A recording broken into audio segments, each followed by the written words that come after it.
ಬಂದ ಮಗು ಮಾರಾಟ ಪ್ರಕರಣ ಎಂದು ಸಂಚಲನ ಮೂಡಿಸಿದ್ದ ಘಟನೆಗೆ ಇದೀಗ ಬಿಗ್ ಟ್ವಿಸ್ಟ್ ಸಿಕ್ಕಿದೆ. ಪತ್ನಿ ಮಗು ಮಾರಾಟ ಮಾಡಿದ್ದಾಳೆಂದು ಆರೋಪಿಸಿ ವಿವೇಕನಗರ ಪೊಲೀಸ್ ಠಾಣೆಯಲ್ಲಿ ದೂರು ನೀಡಿದ್ದ ಪತಿ ರವಿಬಾಬು.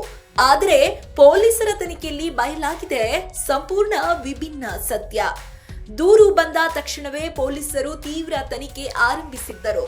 ಮಗು ಮಾರಾಟದ ಆರೋಪ ಗಂಭೀರವಾಗಿದ್ದರಿಂದ ಎಲ್ಲ ಅಂಶಗಳನ್ನು ಪರಿಶೀಲಿಸಲಾಗಿತ್ತು.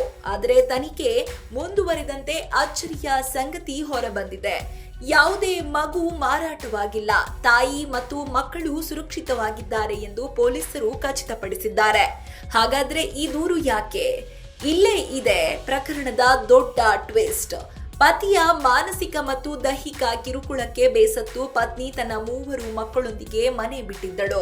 ಯಾರ ಸಹವಾಸವೂ ಬೇಡ, ಯಾರ ಸಹಾಯವೂ ಇಲ್ಲದೆ ತವರು ಮನೆಯಲ್ಲೂ ಜಗಳಗಳಿಂದ ಬೇಸತ್ತು ದೂರ ಉಳಿಯಲು ನಿರ್ಧರಿಸಿದ್ದಳು. ಇದನ್ನು ಮಗು ಮಾರಾಟ ಎಂದು ತಿರುಗಿಸಿ ಪತ್ನಿಯ ಮೇಲೆ ಸುಳ್ಳು ಆರೋಪ ಹೊರಿಸಿದ್ದಾನೆ ಎಂಬುದು ತನಿಖೆಯಲ್ಲಿ ಬಯಲಾಗಿದೆ.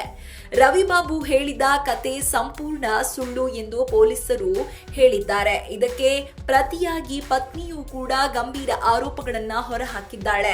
ಪತಿ ರವಿಬಾಬುಗೆ ಬೇರೆ ಮಹಿಳೆಯರ ಜೊತೆ ಅಕ್ರಮ ಸಂಬಂಧವಿದೆ ಎಂದು ಆರೋಪಿಸಿದ್ದು, 2 ಮೊಬೈಲ್ ಬಳಸಿ ತನ್ನನ್ನು ವಂಚಿಸಿದ್ದಾನೆ ಎಂದು ದೂರಿದ್ದಾಳೆ. ಇನ್ನು 16 ವರ್ಷದ ದಾಂಪತ್ಯ ಜೀವನ, ಆದರೆ ನಿರಂತರ ಜಗಳ ಕಿರುಕುಳಗಳಿಂದ ಮಹಿಳೆ ಮಾನಸಿಕವಾಗಿ ಕಂಗಾಲಾಗಿದ್ದಳು.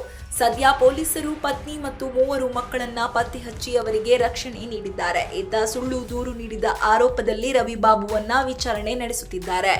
ಒಟ್ಟಿನಲ್ಲಿ ಮಗು ಮಾರಾಟ ಎಂಬ ಸಂಚಲನಕಾರಿ ಆರೋಪ ಇಂದು ಕುಟುಂಬದ ಕಲಹದ ನಿಜ ಸ್ವರೂಪವನ್ನ ಹೊರತಂದಿದೆ. ಈ ಪ್ರಕರಣ ಮತ್ತೊಮ್ಮೆ ಒಂದು ಪ್ರಶ್ನೆ ಎಬ್ಬಿಸುತ್ತಿದೆ. ಕುಟುಂಬದ ಒಳಗಿನ ಸಮಸ್ಯೆಗಳು ಸುಳ್ಳು ಆರೋಪಗಳ ಮೂಲಕ ಹೊರಬಂದಾಗ ಅದರ ಪರಿಣಾಮ ಎಷ್ಟು ಗಂಭೀರವಾಗಿರಬಹುದು ಎಂದು.